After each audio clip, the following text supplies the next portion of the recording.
మధ్యలో ఇప్పుడు ఈ రాజ్యాంగము ఈ వ్యవస్థ ప్రొటెక్ట్ చేయాల్సిన వ్యవస్థ వచ్చి వీళ్ళు పాలకులకో లేదా వాళ్లకు అడుగులకు మడుగులెత్తుతూ ఉండడం, లేదా ఆ పేరుతో ఉన్న అరాచక శక్తులు అధికారంలో ఉన్నామనే అహంభావంతో విర్రవీగే అరాచక శక్తులకు అండగా ఉండడం, ఇది పెనుశాపంగా మారింది.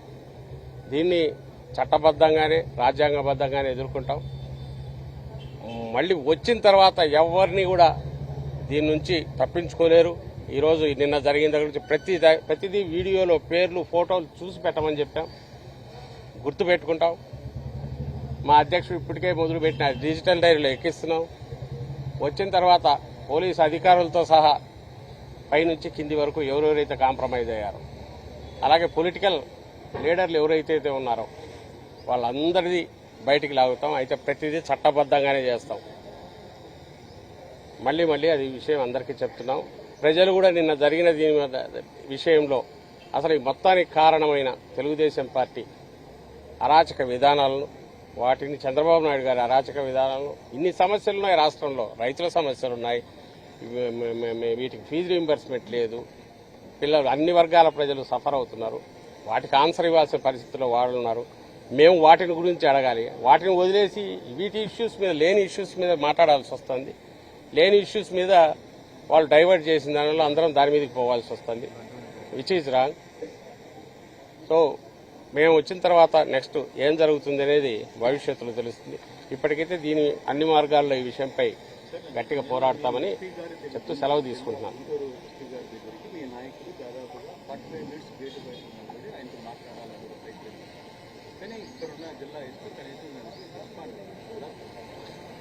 అదే నేను అంటున్నాను. కౌన్సిల్లో ప్రతిపక్ష నాయకుడు, మా పార్లమెంటరీ నాయకుడు, డీజీపీ గారి దగ్గర నుంచి అందరూ ఫోన్లో ట్రై చేస్తే దొరకలేదు. 9 గంటల నుంచి తర్వాత మా ఇక్కడ ఉన్న నాయకులు, కాన్స్టిట్యున్సీ ఇన్ఛార్జెస్, మాజీ ఎమ్మెల్యేలు, సీనియర్ నాయకులు అందరూ ఎస్పీ గారి కోసం ట్రై చేశారు. అందులో మాజీ హోంమంత్రి గారు, ఫార్మర్ హోంమంత్రి సుచరిత గారు, ఆమె ఉన్నారు, ఒక మహిళ మాజీ హోంమంత్రి. వెళ్లి గేటు బయట వెయిట్ చేయాల్సి రావడం అంతకంటే ఘోరం ఏముండదు. అది నిజంగా ఆశ్చర్యం ఇస్తుంది. గేటు బయట వెయిట్ చేసి 40 నిమిషాల పాటు ఆఖరుకు ఆయన దయతో, సరే నేను కాదు అడిషనల్ ఎస్పీని కలవండి అంటే ఈ పైరవీకారులాగా పోవాల్సిన పరిస్థితి ఓ ప్రతిపక్ష పార్టీకి, ప్రతిపక్ష నాయకులు పట్టించినారంటే మా సంయమనాన్ని, మా నిగ్రహాన్ని ఎంతవరకు టెస్ట్ చేయాల్సుకున్నారో అర్థం కావట్లా. అంటే ఏం చూపాలనుకుంటున్నారు? నిన్న ఈవినింగ్ కంట్రోల్ చేయలేరా పోలీసు అనుకుంటే, మాబ్ వస్తే 10 నిమిషాల్లో క్లియర్ చేయలేరా? అలాంటిది 5 గంటల పాటు నడవనిచ్చి తరువాత అంబటి రాంబాబు గారిని అక్రమంగా అరెస్ట్ అనే రూపంలో తీసుకెళ్లి, అరెస్ట్ వాళ్ళని చేయాలా, ఈయనని తీసుకెళ్లి ఆ తర్వాత కూడా మళ్ళీ గంటన్నర పాటు వాళ్ళు పెట్రోల్ బాటిల్ వేసి ఇంకోటి తగలబెడతా అంటే దిక్కు ముక్కు లేదు. అసలు అసలు నిజంగానే ఒక సివిలైజ్డ్ కాదు. ఏమాత్రం సమాజం మామూలు ఒక స్ట్రక్చర్డ్ సమాజంలో ఉన్నామా లేమా అనేది వచ్చింది. అరాచకంలో ఉన్నామా, అరాచకమే రాజ్యం వెళ్తుందా అనిపించేది కనపడింది. అయితే ఆర్గనైజ్డ్ అరాచకం, అది డేంజరు. అరాచకం అంటే ఏదో ఎవడో వచ్చేసి పిచ్చి కుక్కల్లాగా మీదకి వస్తే వాళ్ళని కాల్ చేయొచ్చు, చంపొచ్చు, తన్నొచ్చు, ఏదో ఒకటి చేయొచ్చు. కానీ అది కోఆర్డినేటెడ్ ఆర్గనైజ్డ్, దానికి అధికారం మదం, అధికార బలం ఉపయోగించుకొని రావడం అనేది ఇక్కడ ఘోరం. అది నిన్న మొత్తం కనపడింది. ఇంకోటి కేంద్ర మంత్రి కూడా చాలా సీరియస్ ఒక వార్నింగ్ ఇచ్చాడు. ఉత్తరాది మళ్ళీ చెప్తున్నా, ఆయన అదే అంటున్నాడు, చట్టబద్ధంగా మేము చట్టబద్ధంగా అంటాం. మేము చట్టబద్ధంగా అంటే మేమున్న టైంలో కేసులు ఏదైనా చూడండి, ఇంక్లూడింగ్ చంద్రబాబు నాయుడుని అరెస్ట్ చేసి ఈ రోజుకు మా నాయకుడిని అరెస్ట్ చేశారంటున్నారు. అది కేసు నిజం ఉందని నిన్న ఈడీ మళ్ళీ ప్రూవ్ అయింది. ఎక్కడ కూడా తప్పుడు కేసు కొత్తగా పెట్టి ఒకేసారి 2-3 కేసులు ఎక్కడి నుంచి ఆకాశం నుంచి ఊడిపడి అరెస్టులు చేసినవైతే మా దగ్గర లేవు. ప్రతి కేసుకు సాలిడ్ ఎవిడెన్స్ తో ఉంటేనే చేస్తూ వచ్చాం.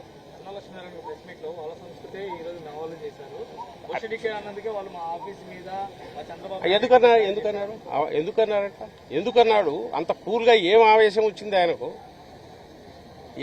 ఎక్కడ ఏ గొడవలో ఏమన్నా అన్నాడా? పోనీ దాన్ని ఏమన్నా వాళ్ళు అరే మేము అనుకున్నా ఉండాల్సింది ఒక్కడన్నా అన్నాడా? ఇక్కడ అంబటి రాంబాబు అన్నదానికి అంబటి రాంబాబు మించి మాట్లాడినవేమన్నీ ఇప్పుడు బయట తిరుగుతున్నాయి.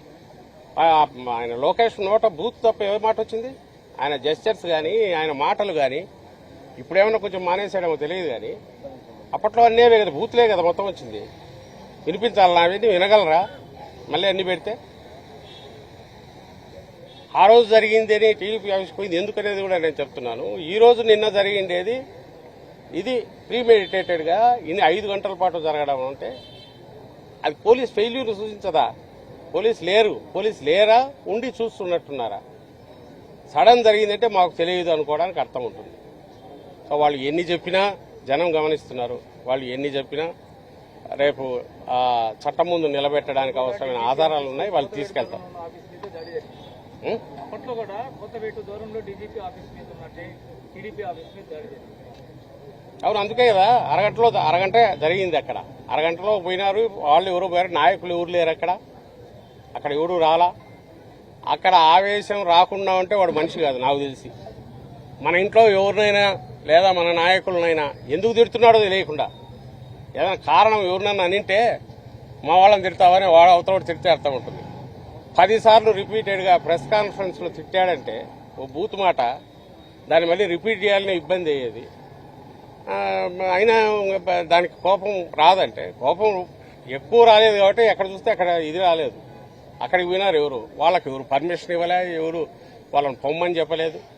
ఆవేశం వచ్చింది, ఎవరో వెళ్ళిన దానికి కేసులు ఉన్నాయి, తర్వాత నడుస్తుంది. That's a different issue.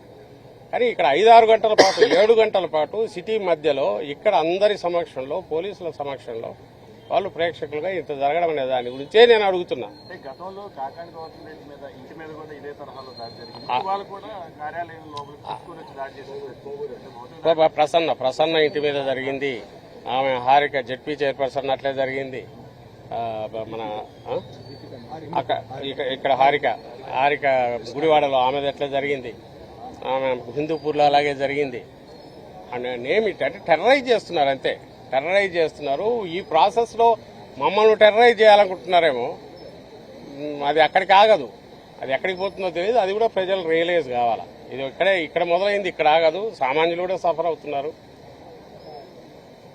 And ఈ అలవాటు ఇది ఇట్టే అధికారం అనేది ఇట్లా ఇందుకే ఉంది అని అనుకున్న వాళ్ళు అధికారం లేక వచ్చినారు అంటే ఎంత దుర్మార్గంగా ఉంటుందో అది మనం ఇప్పుడు రుచి చూస్తున్నాం. దీనికి పరాకాష్ఠగా నాకు అన్నిటికంటే పరాకాష్ఠగా నిన్న జరిగింది ఎందుకు కనపడిందంటే అంతసేపు జరగడము, పోలీసులు అక్కడే ఉండడము, ఎంటైర్ పోలీస్ పై నుంచి బాసెస్ ఎవరు రెస్పాండ్ కాకపోవడం, ఎవరికి చెప్పాలో దిక్కు తెలియని పరిస్థితిలో మేము ఉండాల్సి రావడము, లోపల అంతమంది ఉంటే వీళ్ళ ప్రాణాలకు ఏమవుతుంది అనే ఆలోచన కూడా వాళ్ళకి రాకపోవడం, క్లియర్ అటెంప్ట్ మర్డర్ జరుగుతుంటే వాళ్ళకి ఏదైనా అవుతుందా అనే ఆలోచన వాళ్ళకి రాకపోవడం అనేది దిగ్భ్రాంతి కొలుపుతుంది, భయం వేస్తుంది. దాన్ని చూస్తే మామూలు వాళ్ళు కూడా చుట్టూ ఉండే వాళ్ళు కూడా భయం వచ్చి రావాలని వాళ్ళు కోరుకున్నట్టున్నారు. బట్ మేమైతే వాటికి సంబంధించి వేరం ప్రిపేర్డ్గా ఉన్నాం. నేను ఇంతకుముందు అన్నట్టు అహింసాయుతంగా చట్టబద్ధంగా చట్ట ప్రకారం న్యాయస్థానాలను ఆశ్రయించి చేయాల్సింది చేస్తాం. ఫ్యూచర్లో అధికారం లేకొచ్చాక వాటిని ఏ రకంగా ఎట్లా చేయాలనేది లాజికల్ ఎందుకు వాటి కూడా